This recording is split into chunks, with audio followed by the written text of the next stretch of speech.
जय श्री कृष्णा दोस्तों, राधे राधे। आज मैं आपको गोवर्धन महाराज व अन्नकूट की बहुत सुंदर कहानी सुनाती हूँ। ठीक है, तो शुरू करते हैं। बोलो बांके बिहारी लाल की जय, गोवर्धन पर्वत महाराज की जय, मेरे कृष्ण कन्हैया लाल की जय। तो आइए शुरू करते हैं। इस कहानी को बहुत ही प्रेम भाव से सुनिएगा, सच्चे मन से सुनिएगा। अन्नकूट वाले दिन जो इस कथा को पढ़ता है या सुनता है, भगवान श्री कृष्ण की कृपा उस पर बनी रहती है। तो इसीलिए इस कथा को पूरे प्रेम व सच्चे मन से सुनिएगा। तो आइए शुरू करते हैं। यह प्रेम लीला का वर्णन उस समय का है जब हमारे श्री कृष्ण हमारे लाला माँ यशोदा मैया के और नंद बाबा का पुत्र स्नेह ले रहे थे। उस समय उन्होंने देखा कि ब्रज में तरह तरह के मिष्ठान व पकवान बनाए जा रहे हैं। उन्होंने तब पूछा तो पूछने पर उन्हें पता चला कि ये सब मेघराज देवता इंद्र के लिए तैयारी हो रही है। जब उन्होंने पूछा कि भाई ये मिष्ठान किसके लिए बनाए जा रहे हैं, तो उन्हें पता चला कि ये सब मेघ देवता इंद्र के लिए बनाए जा रहे हैं। इंद्र प्रसन्न होंगे तभी वर्षा होगी, वर्षा होगी तो गायों को चारा मिलेगा, गायों को चारा मिलेगा तो गायें दूध देंगी, और जब वे दूध दे सकेंगी तो हम सबका काम चल सकेगा। तब ये व्यथा सुनकर श्री कृष्ण जी मेघराज की निंदा करते हुए बोले कि पूजा उस देवता की करनी चाहिए जो प्रत्यक्ष आकर पूजा सामग्री स्वीकार कर सके। इंद्र को क्या शक्ति जो पानी बरसाकर तुम्हारी सहायता करेगा?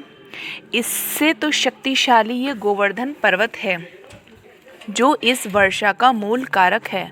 फिर इसके पीछे का सारा रहस्य गांव ब्रज वालों को श्री कृष्ण जी ने समझाया और कहा कि हमें इस गोवर्धन पर्वत की पूजा करनी चाहिए। फिर इस बात की धूम मच गई, बातें इधर से उधर होने लगी। अब नंद बाबा ने एक सभा बुलवाई।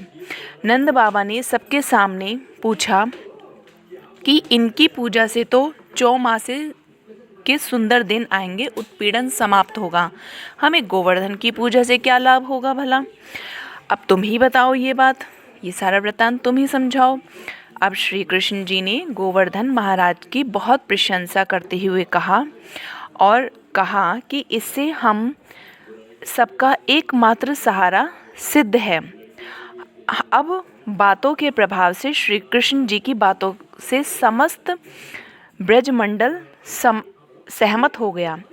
अब सभी ने यह तय किया कि हम गोवर्धन महाराज की पूजा करेंगे। जब श्री कृष्ण जी ने गोवर्धन महाराज की प्रशंसा करी, उनके बारे में बताया, तो सभी ब्रजवासी सभी सहमत हो गए और उन्होंने तय किया कि अब से हम हर साल गोवर्धन महाराज की पूजा करेंगे। और फिर उन्होंने कहा कि अब अपने घर जाओ और अनेक तरह के मिष्ठान बनाओ व श्री कृष्ण द्वारा बताए गए इस तरीके से गोवर्धन महाराज को भोग लगाओ। तो भगवान की कृपा से समस्त भोग व मिष्ठान गिरिराज भगवान ने स्वीकार कर लिए, क्योंकि उन्होंने उनके सारे महत्व को बताया है। उन्हें आशीर्वाद दिया। सभी लोग अपना अपना पूजन सफल कर प्रसन्न होने लगे। तभी नारद मुनि भगवान श्री कृष्ण के बताए अनुसार इंद्र के बजाय गोवर्धन की पूजा करने लगे। ठीक है, तब से सभी के सभी हर साल ही भगवान श्री कृष्ण के द्वारा बताए अनुसार मेघराज इंद्र की बजाय गोवर्धन की पूजा करने लगे। अब ये सुनकर नारद जी चौंक गए। वे नारायण नारायण करते हुए तुरंत इंद्रदेव के पास पहुँचे और उन्होंने कहा, कि ब्रजवासी तो इंद्र आपकी पूजा छोड़ करके आप तो यहाँ सुकून में सो रहे हैं और वहाँ सभी ब्रजवासी आपकी पूजा छोड़कर गोवर्धन महाराज की पूजा कर रहे हैं। नारद जी की बात सुनकर इंद्र ने ये सब अपना अपमान समझा और कहा कि मेघों को आज्ञा दी। उन्होंने अपना अपमान समझा और मेघों को आज्ञा दी कि सबसे पहले गोकुल में जाकर प्रलयकारी मूसलाधार वर्षा करें और सब तहस नहस कर दो। फिर पर्वताकार प्रलयकारी ऊंची गर्जना वाली आवाज़ें सुनकर के सब गांव वाले घबरा गए। वे श्री कृष्ण की शरण में जा पहुँचे और श्री कृष्ण से पूछा कि अब हम क्या करें, हमने तो तुम्हारे द्वारा बताए हुए रास्ते को ही चुना है। तो श्री कृष्ण ने कहा कि तुम सब अपनी अपनी गायें व अपने सभी घर वालों को लेकर के यहाँ गोवर्धन पर्वत के नीचे आ जाओ, ये तुम्हारी रक्षा करेंगे। और श्री कृष्ण की बातें सुनकर सभी ग्वाल वाले अपनी अपनी गायों को लेकर गोवर्धन पर्वत के नीचे आ गए, उनकी शरण ली। श्री कृष्ण ने गोवर्धन जी को अपनी कनिष्ठ उंगली पर उठा लिया और गोप कृष्ण की सहायता के लिए नाकियों से पर्वत को ऊंचा कर दिया। भगवान श्री कृष्ण उनके भोलेपन पर मुस्कुरा रहे थे। सभी ब्रजवासी व गोचर सभी 7 दिन तक उस गोवर्धन पर्वत के नीचे सुकून से रहे। किसी भी प्रकार की कोई तकलीफ नहीं हुई किसी को।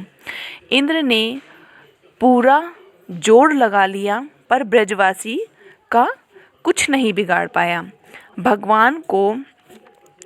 भगवान की महिमा को समझकर उन्होंने अपना घमंड छोड़ दिया। फिर भगवान श्री कृष्ण के चरणों में गिरकर अपनी गलती का पछतावा किया, उनसे क्षमा मांगी। 7वें दिन भगवान ने गोवर्धन को नीचे रख दिया। भगवान श्री कृष्ण ने गोवर्धन को अपना सुहूर बताया। भगवान श्री कृष्ण ने गोवर्धन को क्या बताया है? अपना सुहूर बताया और हर साल गोवर्धन पूजा कर अन्नकूट बनाने की आज्ञा दी। तभी से ये उत्सव अन्नकूट के नाम से भी जाना जाता है। तो गोवर्धन पर्वत महाराज की यह कथा संपूर्ण होती है। बोलो श्री वृंदावन बाके बिहारी लाल की जय। आपको मेरी ये वीडियो पसंद आई हो तो प्लीज़ लाइक कीजिएगा व चैनल को सब्सक्राइब कीजिएगा और कमेंट में राधे राधे जरूर लिखना। जय श्री कृष्णा। राधे राधे।